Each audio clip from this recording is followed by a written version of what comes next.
Hey, salut tout le monde. Alors aujourd'hui on va parler d'hardware et des news qu'il y a autour des nouveaux processeurs et des cartes graphiques de chez Intel. Avant de commencer, je rappelle que toutes les sources seront dans la description. Alors le 27 septembre, Intel a tenu une conférence pour annoncer les nouveaux processeurs et leurs nouvelles cartes graphiques tant attendues. Il y avait également des présentations de nouvelles technologies comme un écran roulable, et là c'est pas ce qui va nous intéresser. Alors les specs officiels des processeurs ont été annoncés. Alors on va pas rentrer spécialement dans les détails, mais on retrouve le 13900K avec un TDP de 125 watts, cadencé à 5,8 GHz. Il embarque 8 cœurs performance, 16 cœurs efficient pour un total de 32 threads. On retrouve le 13700K cadencé à 5,4 GHz. Il embarque 8 cœurs performance, 8 cœurs efficient et 24 threads. Et le 13600K cadencé à 5,1 GHz avec 6 cœurs performance et 8 cœurs efficient et 20 threads. Alors on va reparler tarifs un peu plus tard dans la vidéo. Nous savons également qu'Intel sortirait au début de l'année prochaine une version limitée du 13900K qui sera le 13900KS qui pourra atteindre les 6 GHz sans OC, c'est-à-dire en sortie de boîte.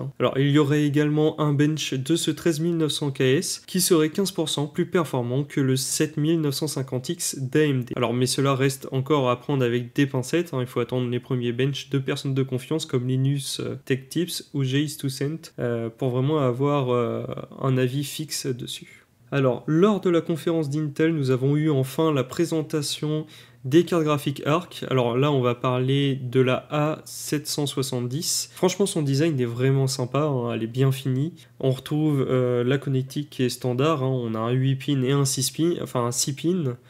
Donc au niveau des alimentations, on n'aura pas de problème comme par exemple avec Nvidia. Alors, dans les benches que Intel nous ont montré lors de leur conférence, à les comparer à une 3060, alors on peut voir que la carte concurrence bien Nvidia.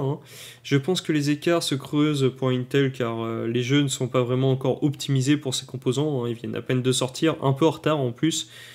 J'ai hâte de voir ce qu'ils vont faire dans le futur, mais je trouve que c'est un bon début d'aller concurrencer l'entrée et le milieu de gamme pour se lancer dans le milieu du GPU.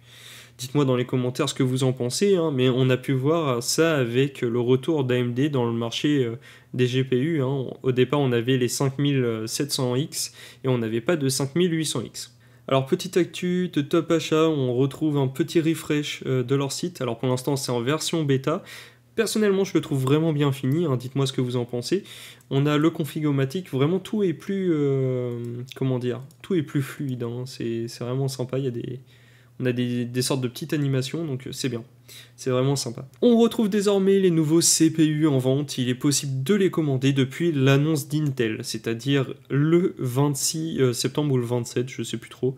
Enfin, c'était avant-hier. On retrouve le 13900X à 950 €. Alors malheureusement, toujours pas en vue sur Amazon. Je le trouve encore un peu cher, mais ça va, c'est un peu moins cher que ce que ça avait été annoncé avant. On retrouve son concurrent direct à 900 €. On retrouve le 7950X. Il a eu une baisse de 40 €, parce que le jour où il y a eu les 13900K listés sur Top Achat, il était à 940-950 €. Alors on peut le retrouver un peu moins cher sur Amazon, on peut le retrouver à 870 €. Alors on le savait déjà que les nouvelles cartes mères seraient hors de prix, surtout pour les plateformes AM5.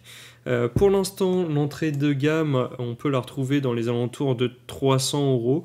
Alors, vraiment à titre de comparaison, quand j'ai monté ma config avec le Ryzen 9 3900X, ça remonte à peu près 2 ans maintenant, j'avais pris une MSI MPG X570 Pro Carbon Wi-Fi. Cette carte mère là, à l'époque, moi je l'avais acheté 330 € et c'était vraiment à la sortie des Ryzen, enfin des 3900X. Là, le même modèle, on le retrouve, mais à un prix, on le retrouve à 630 €. Le gap de prix est vraiment énorme, c'est vraiment trop cher. Personnellement, je sais que je mettrai jamais 630 € dans une carte mère. Bon, après, on sait jamais, je suis impulsif, mais pour l'instant, à froid, enfin à chaud, je sais pas trop, mais sans être plus motivé que ça, je sais que 630 €, je mettrai jamais dans une carte mère. Alors, on peut voir que chez Intel, ça va vraiment, c'est vraiment un peu moins cher que chez AMD. On retrouve l'entrée de gamme dans les alentours de 270 € pour une Z 790, mais vraiment entrée de gamme. Après, vous pouvez faire encore des petites économies. Il faut savoir qu'avec les nouveaux processeurs là, de 13e génération, on peut utiliser les cartes mères de la génération antérieure. On peut retrouver les Z690. Et on peut vraiment gagner un peu d'argent dessus, hein. L'entrée de gamme se situe dans les alentours de 200 €. Je suis sûr qu'il y a moyen de les avoir moins chers sur Amazon. Mais voilà. Alors j'espère que cette vidéo t'aura plu. N'hésite pas à liker et à t'abonner, ça m'encourage. Et ça m'incite à continuer des vidéos comme ça. Dis-moi dans les commentaires quel modèle type le plus et si tu es susceptible de le prendre. Allez, ciao, on se retrouve à la prochaine.